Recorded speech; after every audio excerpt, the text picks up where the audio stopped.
4 দিন বসন্তকাল। ঠিক কিছুদিন আগে শীতকালীন সময় আপনাদেরকে দেখিয়েছিলাম কাঁঠাল, পাকা কাঁঠাল আমাদের বাড়ির, এবং সেই কাঁঠালের বীজ আপনারা চেয়েছিলেন। অনেককে সেই কাঁঠালের বীজ আমরা পৌঁছে দিয়েছি।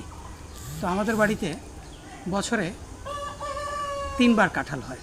শীতকালে একবার, বৈশাখ মাসে একবার, এবং আপনার যেটা কাঁঠালের মৌসুম সেই সময়টায় জ্যৈষ্ঠের সময়।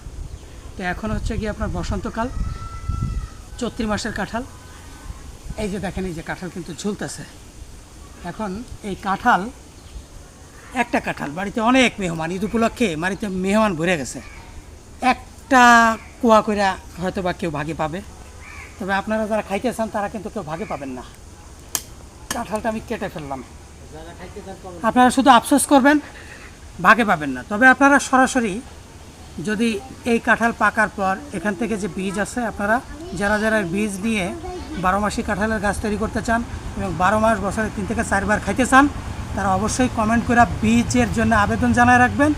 আমরা খাওয়ার পর আপনাদের প্রত্যেকের বাড়ি বীজ পৌঁছে দেবো। আর গত পর্বের আপনার শীতকালীন যে কাঁঠালের বীজ যারা যারা পাননি কমেন্ট করে জানাতে পারেন, এবং যারা যারা পেয়েছেন তারাও কমেন্ট করে জানাতে পারেন। এবং এখন এটার বীজ যারা চান তারা দ্রুত কমেন্ট করে জানাই দেবেন। তবে